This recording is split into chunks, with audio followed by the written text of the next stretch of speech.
Hai Kritus, balik lagi di segmen Ngobras, yaitu ngobrol santai.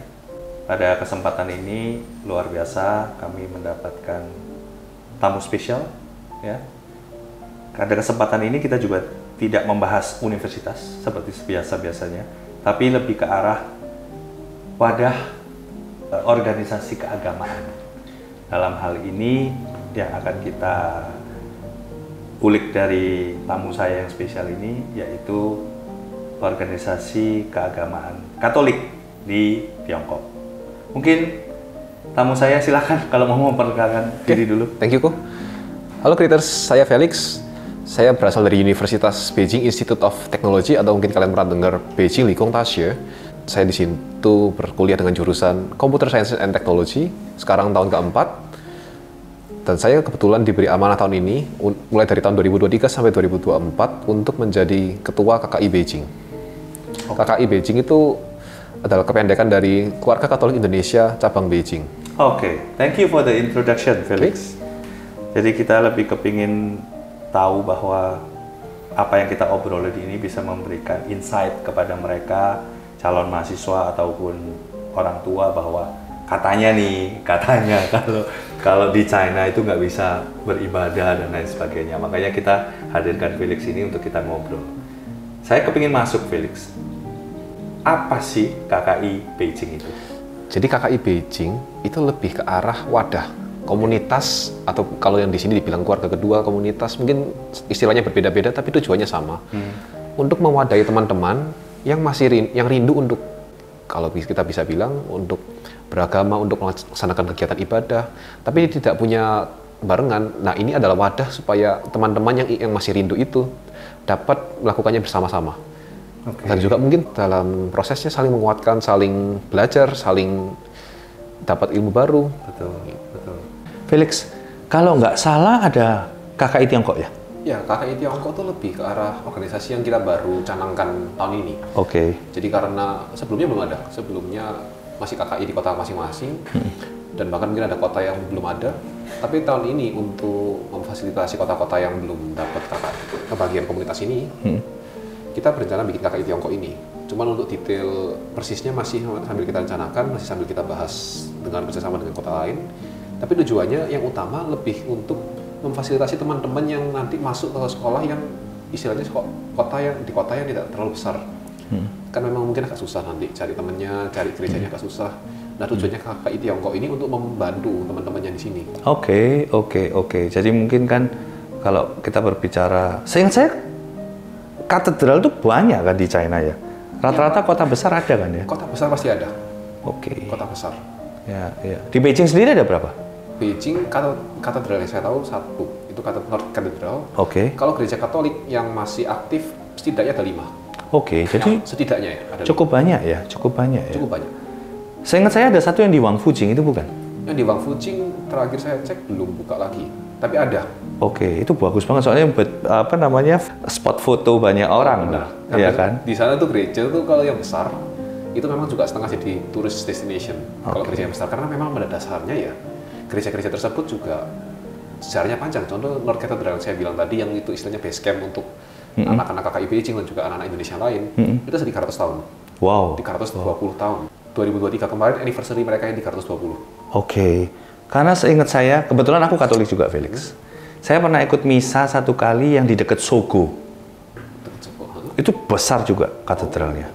Yang Wangfujing saya sih belum pernah. Cuman Wangfujing itu tahu, itu tuh ikonik spot untuk orang-orang foto, terutama kalau malam karena banyak lampunya kan. Iya, benar. Tapi saya pernah pergi yang I'm not sure itu dipanggil katedral atau enggak. Cuman gede banget, deket Sogo. Sogo. Cuman persisnya di mana aku udah lupa sih.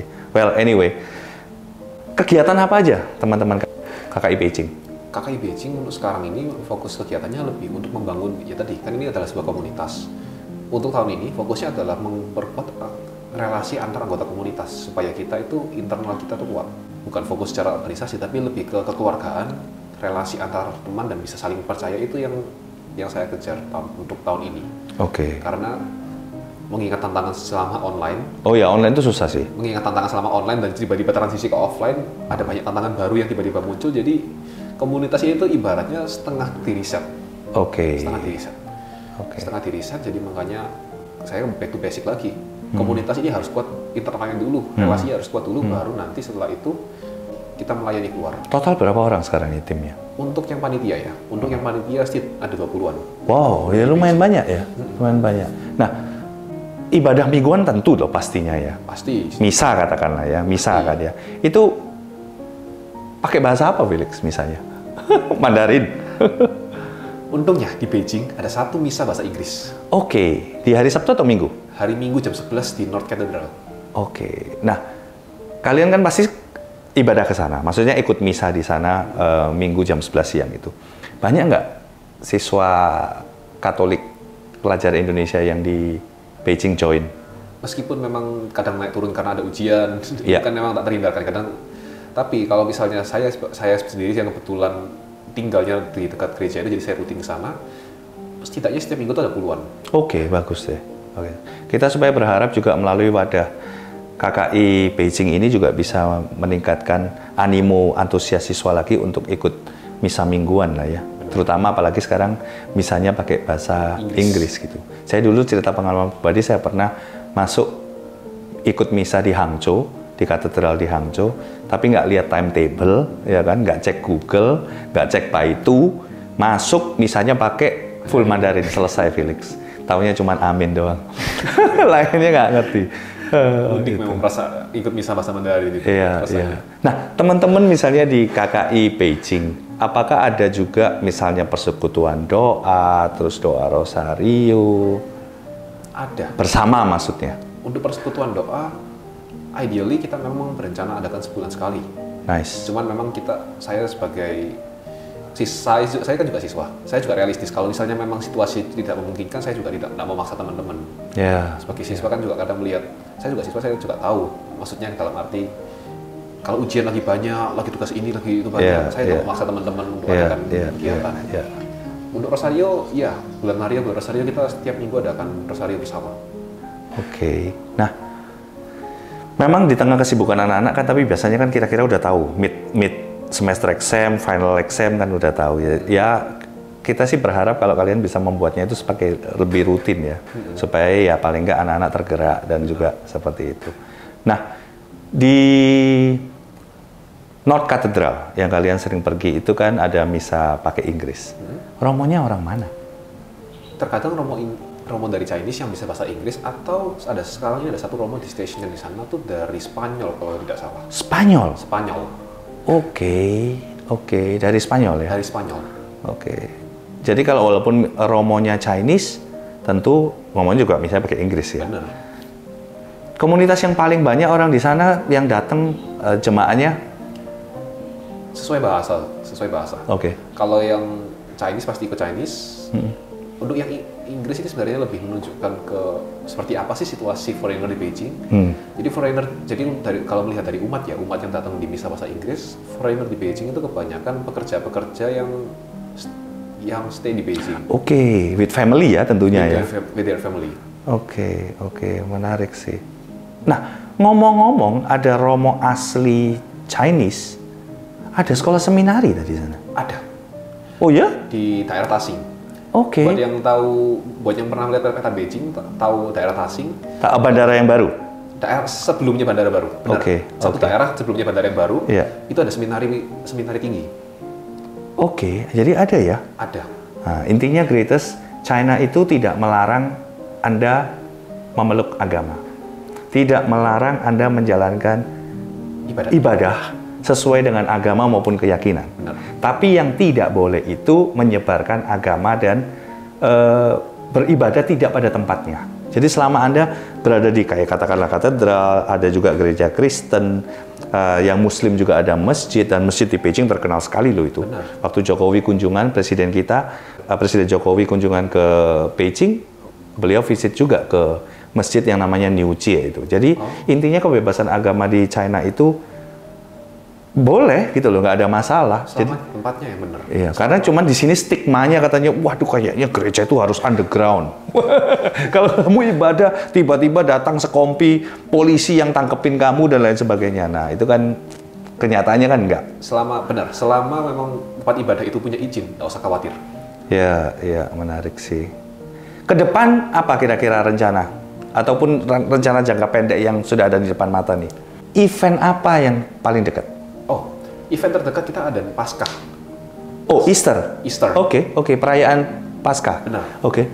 Jadi perayaan Paskah ini cukup menarik karena yang kali ini kita ada kerjasama dengan KKI kota lain untuk mengadakan Paskah itu di 2 tempat yang bersamaan secara di hari yang sama. Oke. Dan akan mengundang Romo Indonesia. Oh, keren. Offline dong? Offline. Oke. Di KBRI dan KJRI. Oh, rencana venue-nya di KBRI di Beijing Dan KJRI Shanghai. Konsulat Jenderal Republik Indonesia yang di Shanghai. Benar. Oh, keren dong. Keren. Kalau di Beijing kita bakal ada 2 event nanti. Oke. Kita ada event pertama yang pada tanggal 31 itu nanti kita akan undang Romo lokal. Jadi buat teman-teman yang penasaran bisa ikut Zoom-nya nanti bisa. Oke. Tanggal-tanggal dong. Venue-nya tanggal berapa? Tanggal 31 Maret. Venue-nya di KBRI untuk yang offline. Untuk yang online nanti akan ada di Zoom. Kalau untuk yang online bisa nanti bisa perhatikan pengumumannya di KKI Tiongkok, IG-nya KKI Tiongkok atau KKI Beijing juga. Nanti kita bakal apa nama IG-nya, sebutin dong ke Greeters. KKI Beijing. Oke, jadi KKI nyambung langsung Beijing. Ya. Oke. Jadi di situ informasinya Greeters kalau mau ikut join acara event terdekat ini yaitu Easter Celebration harus namanya ya. Easter All Fest. Oh, Easter All Fest. Jadi ya bisa ikutan. Misalnya bukan di Beijing ataupun di Shanghai bisa join secara online. Dan itu akan ada romo dari Indonesia yang didatangkan untuk misa ya. Dan lebih spesialnya lagi, benar. Dan lebih spesialnya lagi, yang di Beijing kita akan ada tadi romo lokal. Jadi banyak penasaran. Mungkin nanti ada yang penasaran tentang gereja di China gimana. Kan saya bilang ini sebagai sudut pandang saya sebagai siswa.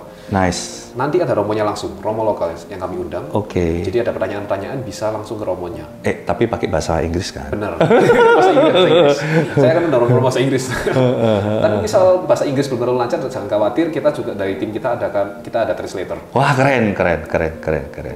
Lalu untuk yang di Beijing juga bakal ada satu kegiatan lagi bersama romo yang Indonesia.